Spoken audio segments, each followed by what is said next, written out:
اساتذہ کے ادب کے لیے کھڑا ہونا جی جائز ہے. یہ جو لوگ ناجائز کہہ رہے ہیں وہ ان لوگوں کے اپنے ایک جذباتی دنیا ہے, ان کو مبارک ہو. جو ناجائز ہونے والی بات ہے وہ کوئی نہیں ہے.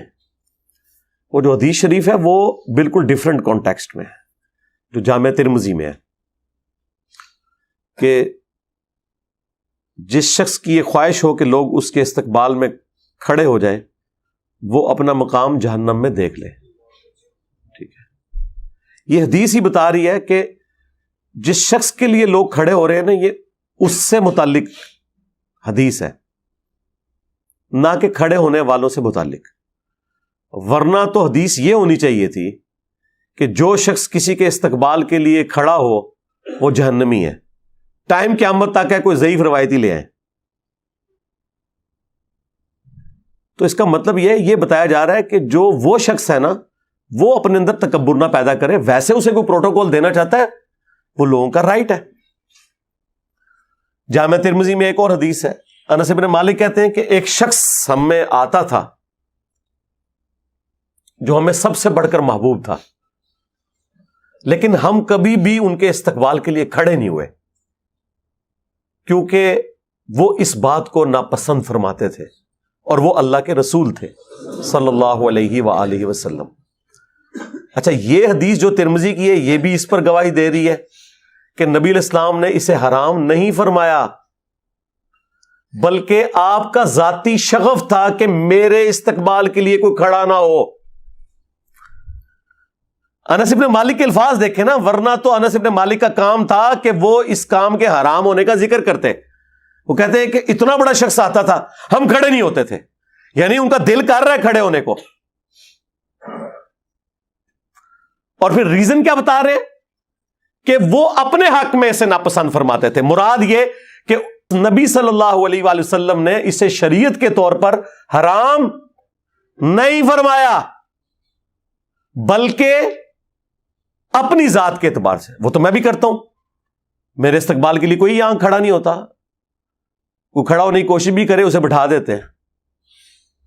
لیکن مجھے کوئی ملنے آتا ہے میں کھڑے ہو کے استقبال کرتا ہوں.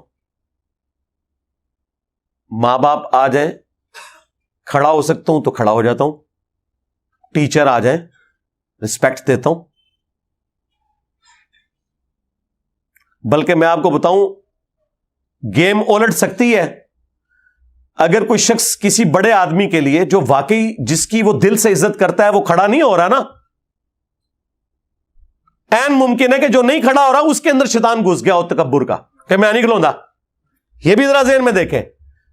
یعنی میں اپنے حق میں یہ سمجھتا ہوں کہ میرے سامنے کوئی بندہ ایسا آئے جس کی رسپیکٹ ہے ریلیجن کے پوائنٹ آف ویو سے, اور میں کھڑے ہو کر اس کا استقبال نہ کروں تو میں یہ سمجھوں گا کہ میرے اندر شیطان گھس گیا کہ میں اسے ڈیو رسپیکٹ نہیں دینا چاہتا. میں نے ہر وہ کام کرنا ہے جس سے میں اپنے اندر چھپے ہوئے شیطان کو ڈیگریڈ کر سکوں. تو اس کا طریقہ یہ ہے کہ مجھے رسپیکٹ دینی ہے. غامدی صاحب کے آئے داماد حسن الیاس بھائی, نہ صرف میں نے کھڑے ہو کے انہیں ریسیو کیا بلکہ اپنی جو مین چیئر تھی اس کے اوپر ان کو بٹھایا, خود سائڈ پہ بیٹھا. کیا فرق پڑ گیا؟ صرف اس لیے کہ مجھے کہیں یہ خیال نہ آئے کہ میں کوئی بہت بڑی چیز ہوں.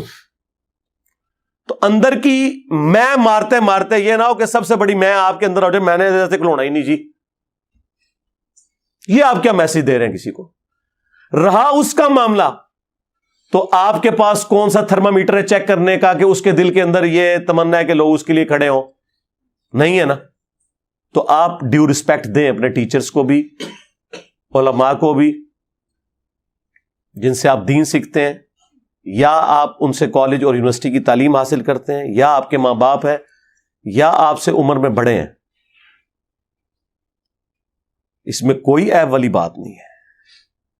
کن چیزوں میں امت کو الجھا دیا ہے یہ بعض لوگوں نے, میں بڑا حیران ہوتا ہوں. اس کے اندر یعنی شرک کو داخل کر دیا. بھائی یار خدا کے لیے اللہ سے ڈر جاؤ. یہ تو الٹا آپ کے اندر تکبر آیا ہوا ہے. صحیح مسلم میں حدیث ہے جس کے دل میں رائی کے دانے کے برابر بھی تکبر ہوا نا وہ جنت میں نہیں جائے گا. جی تو صحابہ نے عرض کیا اللہ کے رسول بعض اوقات ہماری خواہش ہوتی ہے کہ ہمارے کپڑے اچھے ہوں, جوتیاں اچھی ہوں, گیٹ اپ اچھا ہو, کیا یہ بھی تکبر ہے؟ تو آپ نے فرمایا یہ تکبر نہیں ہے, اللہ بھی خوبصورت ہے اور خوبصورتی کو پسند فرماتا ہے. تکبر یہ ہے کہ تم حق بات سے اناد کرو, یعنی دل نے گواہی دے دی نا یہ بات ٹھیک ہے, پھر بھی تم نہ مانو. واقعی اس سے بڑا تو تکبر ہو ہی نہیں سکتا نا کہ قرآن و سنت کی کوئی بات آ جائے اور بندہ کہ میں نے نہیں ماننی, اور اللہ کے فضل سے, بلکہ کہنا چاہیے اللہ کے غضب سے, دیندار طبقے میں یہ بات پائی جاتی ہے کہ آپ اسے بخاری مسلم سے نماز کا طریقہ بھی بتا دیں, کیسا تکبر اس کے اندر جھلکتا ہے. اس نے نہیں رفع الیدین پھر بھی شروع کرنا, تیرے ہوتے جنم لیا ہوتا, رفع الیدین پھر بھی نہیں سی تو کرنا. اسے دکھا دیں ایاک نعبد و ایاک نستعین, اس نے پھر بھی بابوں کو ہی پکارنا ہے. یہ تکبر. تو فرمایا تکبر یہ ہے کہ تم حق بات سے اناد کرو اور دوسروں کو حقیر جانو. دوسروں کو حقیر جاننے میں تو یہ ہو سکتا ہے نا کہ جب آپ کسی کو پروٹوکول نہ دیں تو ایک لمحے کے لیے آپ کے دل میں یہ گمان آ جائے کہ میں اسے بہتر ہوں, بس گئے تو اسی اس گال نو لے کے بیٹھے رہو, تعظیم کے لیے کھڑا نہیں ہونا چاہیے. تو گیا, تیرے اندر شیطان وڑ گیا جڑا نہیں کھلوتا, تو کھلو جائے گا تو ایمان بچا لے گا. اور وہ تو مسئلہ ہی تیرا جعلی ہے نا کہ تعظیم کے لیے کھڑا نہیں ہوا جا سکتا. تو نے تعظیم کے لیے کھڑے نہ ہو کے اپنے اندر بیٹھے ہوئے شیطان کو ایکسپوز کر لیا ہے کہ سب سے بڑا شیطان تو ہے, تیرے اندر اتنا تکبر ہے کہ تو کسی کو اتنا پروٹوکول دینے کے لیے تیار نہیں. دوسری طرف تو آپ کو بتاتے ہیں کہ سیدہ فاطمہ جب آتی ہیں حضور کھڑے ہو جاتے ہیں ان کے استقبال کے لیے, چادر بچھا دیتے, مرحبا پیاری بیٹی, بوسا دیتے, سب کچھ. یار یہ نارمز ہوتی ہیں. یہ کون سا دین تم لوگ سکھا رہے ہو آ کے؟ اکثر مجھے بھی لوگ بھیجتے رہتے ہیں جو ڈاکٹر سرار صاحب نے, یار ڈاکٹر سرار صاحب نے کہہ دیا تو بس اللہ تعالیٰ ان کی غلطی سے درگزر فرمائے. ٹھیک ہے, غلطی کسی کو بھی لگ سکتی ہے. بخاری مسلم دونوں میں حدیث ہے, سعد ابن معاذ رضی اللہ تعالیٰ عنہ اوس کے سردار تھے. یہ دو ڈومیننٹ بندے ہیں سعد نام کے, انصار مدینہ میں سے, سعد ابن معاذ اور سعد ابن عبادہ. سعد ابن معاذ اوس کے سردار اور سعد ابن عبادہ خزرج کے سردار. ان دونوں کی وجہ سے ہی اسلام پھر پھیلا ہے. تو سعد ابن معاذ کو غزوہ خندق کے موقع پر ایک تیر لگا ان کے گھٹنے میں, زخم لگ گیا ان کو. پھر انہوں نے دعا بھی کی تھی کہ اے اللہ اگر مشرکین عرب سے کوئی جنگ اب باقی نہیں ہے نا نبی علیہ السلام کی, اور عرب کی سرزمین میں آپ کا غلبہ ہو چکا, تو اسی زخم سے مجھے شہادت کی موت دے دینا. اور وہ ان کا زخم پھر دوبارہ سے کھل گیا اور وہ شہید ہو گئے اس میں. کیونکہ خندق کے موقع پر ہی بخاری میں آتا ہے حضور نے یہ کہہ دیا تھا کہ یہ آخری دفعہ مشرکین عرب آئے ہیں اب یہاں, اب تم ان پہ چڑھائی کرو گے. اور وہی ہوا کہ دیکھیں نا, اس سے پہلے وہ بدر میں آئے, احد میں آئے, خندق میں آئے, لیکن اس کے بعد نبی علیہ السلام ہی گئے. پہلی دفعہ تو صلح حدیبیہ ہو گئی اور اس کے بعد پھر فتح مکہ ہوئی. تو اب جب ان کے گھٹنے پہ تیر لگا ہوا تھا, بنو قریظہ کا فیصلہ کر کے وہ جب واپس آئے, وہ اپنے گدھے پہ سوار تھے, تو نبی علیہ السلام نے ان کے قبیلے کے لوگوں سے فرمایا قوموا الی سیدکم, اپنے سردار کی طرف کھڑے ہو جاؤ. تو وہ کہتے ہیں کہ جی اس سے مراد کو استقبال کے لیے کھڑا ہونا نہیں تھا, وہ اس لیے تھا کہ تاکہ انہیں زخمی حالت میں گدھے سے نیچے اتارا جاتا, ورنہ نبی علیہ السلام کہتے قوموا لسیدکم, اپنے سردار کے لیے کھڑے ہو جاؤ. یہ تو تھا اپنے سردار کی طرف کھڑے ہو جاؤ. یارا نبی علیہ السلام کیٹاگوریکل سٹیٹمنٹ دے رہے ہیں, اگر ان کو اتارنا ہوتا تو حضور 2 بندوں کی ڈیوٹی لگاتے, پورے قبیلے کو کہتے. ایک بندے کو گدھے سے اتارنے کے لیے پورے قبیلے کو کہا جا رہا ہے کہ اپنے سردار کی طرف کھڑے ہو جاؤ. ایک پروٹوکول کے لیے اتارنا بھی مقصود تھا, لیکن ایک پروٹوکول دینا بھی رہا. خود نبی علیہ السلام, میں نے آپ کو پہلے بتایا, آپ کی اپنی ذاتی پسند ناپسند اپنی جگہ, لیکن نبی علیہ السلام نے کبھی اس طرح کے معاملات امت کے اوپر امپوز نہیں کیے جو آپ کی ذاتی شخصیت سے متعلق ہوتے تھے. یہ 2 الگ چیزیں ہیں. تو یہ حدیث واضح ثبوت ہے.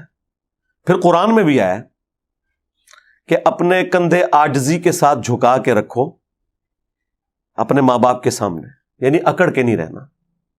حد رکوع اگر نہ جھکا جائے تو آپ اپنا سر بھی یوں جھکا سکتے ہیں, ٹو باؤ ڈاؤن کسی کے سامنے رسپیکٹ کے طور پر. ایک آپ کے والد یا والدہ آئی ہیں, انہوں نے آپ کے سر پہ ہاتھ پھیرنا ہے, تو آپ یوں ایسے ہو سکتے ہیں, جھک سکتے ہیں ان کے سامنے, اس میں کیا مسئلہ ہے؟ ہاتھ بھی چوم سکتے ہیں, لیکن اس میں آپ نے حد رکوع پھر بھی نہیں جھکنا. ہاتھ آپ اٹھائیں اور چومیں, اتنا جھک لیں کہ آپ کے ہاتھ گھٹنوں تک نہ جائے, یعنی حد رکوع نہ ہو. میں نے غامدی صاحب کے ہاتھ چومے تھے, وہ لوگوں نے بڑی نیچے, علماء نے بھی اعتراض کرنے شروع کر دیے, دیکھو جی ہمارے علماء کی تو رسپیکٹ نہیں کرتا, اور ادھر دیکھو یہ کر رہا ہے. یہ رہا آپ کے بھی علماء کے اس وقت بھی چومتے رہے, اب بھی چومتے ہیں اللہ کے فضل سے. اگر چومنے سے آپ لوگ خوش ہوتے ہیں نا, میرے وہ استاد جنہوں نے مجھے بچپن میں قرآن پڑھایا ہوا نا, ابھی بھی کٹر بریلوی مجھ سے نفرت کرتے ہیں, وہ ابھی بھی آتے ہیں, میں ان کے ہاتھ چومتا ہوں اسی طریقے سے. مجھے کیا فرق پڑتا ہے یار, رسپیکٹ اپنی جگہ آپ نے دینی ہے, ٹھیک ہے. جس سے آپ نے کچھ بھی علم حاصل کیا آپ نے اسے ڈیو رسپیکٹ دینی ہے. صحابہ کرام نبی علیہ السلام کے مبارک ہاتھوں کو چومتے تھے, بلکہ وہ ترمذی میں اور ابو داؤد میں تو حدیث ہے, وہ چند یہودی آئے تھے, انہوں نے تو نبی علیہ السلام کے پاؤں مبارک بھی چومے تھے. لیکن یہ پاؤں والا پروٹوکول صرف نبی علیہ السلام کا ہے. ہاں, یہ ذہن میں رکھیے گا, ہم پاؤں چومنے کے کسی کے حق میں بھی قائل نہیں ہے سوائے رسول اللہ صلی اللہ علیہ وآلہ وسلم کے. البتہ ہاتھ چومنا, وہ آپ کسی بھی رسپیکٹیبل پرسنالٹی کے ہاتھ چومیں بغیر رکوع تک جھکے ہوئے, ہاتھوں کو بلند کریں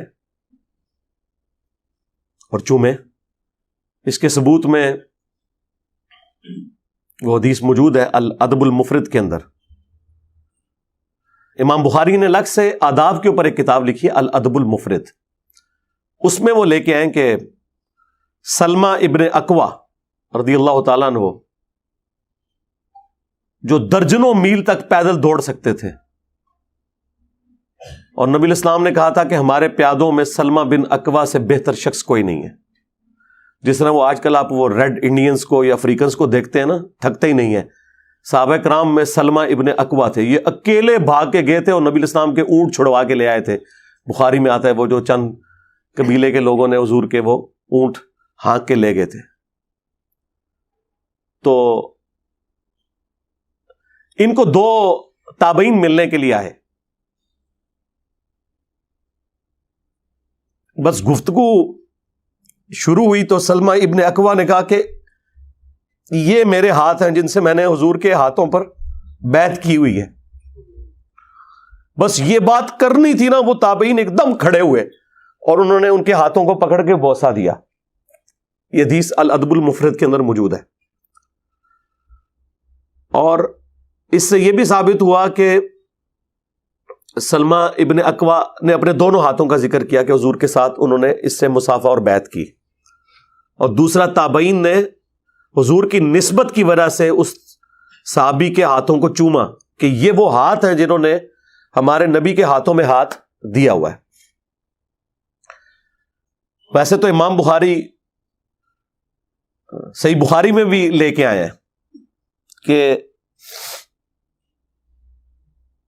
ابن مسعود کہتے ہیں کہ نبی علیہ السلام نے اپنے دونوں مبارک ہاتھوں میں میرا ہاتھ لے کے مجھے تشہد تعلیم فرمایا تھا, التحیات للہ والصلوات والطیبات. اس پہ امام بخاری نے باب باندھا ہے 2 ہاتھ سے مصافحہ کا مشروع ہونا. امام بخاری نے اسے ثابت کیا ہے کہ نبی الاسلام سے یہ اصلاً ثابت ہو گیا کہ آپ نے ایک صحابی کے ہاتھ کو اپنے دونوں ہاتھوں میں لیا. اب یہ جب ہم اہل حدیث کو بتاتے ہیں کہ یار یہ تو بخاری میں لکھا ہوا ہے، اوپر امام بخاری نے اس سے رزلٹ بھی نکالا ہے، ایون اوپر چیپٹر کی ہیڈنگ میں وہ لے کے بھی آئے ہیں اسلاف کے بارے میں کہ وہ 2 ہاتھ سے مصافحہ کرتے تھے. اب لیکن چونکہ اب انہوں نے ایک ضد بنائی ہوئی ہے، وہ کہتے ہیں یہ امام بخاری کا اپنا فام ہے، ہم نہیں مانتے. تو پھر میں نے انہیں الادب المفرد سے یہ حدیث پیش کی تھی موقوفاً سلمہ ابن اکوع والی کہ یار یہ تو ثابت ہے. کہتے نہیں جی وہ ابن مسعود کا تو 1 ہاتھ تھا اور حضور کے 2 ہاتھ تھے. شرم کرو یار، تم امیجن کر سکتے ہو کہ اللہ کے نبی کسی کا ہاتھ پکڑیں اپنے دونوں ہاتھوں سے اور وہ اتنا متکبر ہو کہ اس نے دوسرا ہاتھ سائڈ پہ رکھا ہوا ہو؟ یہ ہو ہی نہیں سکتا. میرا ہاتھ کوئی 2 ہاتھوں سے پکڑ لینا. اب یہ تصویر کھنچواتے وقت میں ایک ہاتھ کندھے پہ رکھتا ہوں دائیں ہاتھ سے، میں تو کوئی اگر وہ دونوں ہاتھ پکڑے تو میں اس سے ایک ہاتھ چھڑواتا ہوں. میں کہتا ہوں نہیں یار میرے چونکہ اب 1 ہاتھ ہے تو یہ ایک پروٹوکول لگتا ہے کہ تم 1 ہاتھ سے ہی کرو، ورنہ تم میرے ہاتھ کو دونوں ہاتھوں سے پکڑو تو یہ میرے اندر تکبر ہے کہ میں دوسرا ہاتھ استعمال نہ کروں. تو میں پھر وہ دوسرا ہاتھ ہٹوا دیتا ہوں. ہاں جب کبھی آمنے سامنے ملاقات ہو میں 2 ہاتھ سے ہی سلام لیتا ہوں آخری درجے تک. یہ بھی تو تکبر ہے کہ ایک بندہ آپ سے 2 ہاتھ سے سلام لے رہا ہے اور آپ اس کے آگے 1 ہاتھ کر رہے ہیں. یا نہیں آپ کو تکبر نظر آتا؟ اصل چیز یہ ہے کہ تکبر کس چیز میں ہے. اگر کسی چیز میں اصلاً تکبر ہے نا، اس سے آپ نے بچنا ہے. ہو سکتا ہے آپ تعظیم میں نہ کھڑے ہوں، اس میں آپ کے اندر تکبر گھسا ہو. اگلے کو تو بچا رہے ہیں، خود اپنا بیڑا غرق کر رہے ہیں. ٹھیک ہے، آپ اپنی فکر کریں، اگلے کو چھوڑیں، اگلے نے اپنا فیصلہ خود کرنا ہے، وہ آپ نے نہیں کسی کا فیصلہ کرنا. یہ ذہن میں رکھیے گا. میں علماء کو کہتا ہوں زرق برق لباس نہ پہنے، لیکن میں نے اسپیسیفکلی کبھی کسی عالم دین کا نام لے کے یہ نہیں کہا کہ یہ ابو داؤد کی حدیث ہے جس نے دنیا میں شہرت کا لباس پہنا اللہ تعالیٰ قیامت کے دن اسے ذلت کا لباس پہنائے گا. ہم یہ جنرل تو بات کریں گے لیکن اسپیسیفکلی کسی کے اوپر فٹ کیسے کر دیں؟ ترغیب ہی دلا سکتے ہیں کہ ترمذی میں حدیث ہے جس نے دنیا میں استطاعت کے باوجود اچھا لباس ترک کر دیا اور سادہ لباس پہنا، اللہ تعالیٰ پبلکلی قیامت کے دن اسے جنتی حلہ پہنائے گا کہ اس نے میری وجہ سے دنیا میں سادگی اختیار کی تھی. تو ہم یہ ترغیب تو دلا سکتے ہیں، لیکن ہم لوگوں کو یہ تو نہیں کہہ سکتے کہ اگر کسی نے مہنگا لباس پہنا تو وہ اتار دے یا وہ تکبر کر رہا ہے. معاذ اللہ، ہم کیوں ایسے کسی کے بارے میں بدگمانی کریں؟ ترغیب دلائیں گے، اس کا اور اللہ کا معاملہ ہے.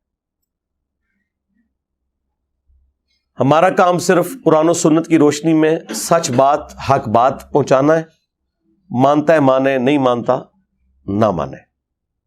تو یہ بات شروع ہوئی تھی وہ تعظیم کے لیے کھڑے ہونے، تو 2-4 باتیں جو میرے دماغ میں ہی میں نے کر دی تاکہ یہ فتنہ بھی دب جائے. خام خواہ ان چھوٹی چھوٹی چیزوں کو اس حوالے سے مصیبت بنایا ہوا ہے. یہ آپ نے اپلائی کرنا ہے نا، اپنے اوپر کریں، کسی کے اوپر نہ اپلائی کروائیں.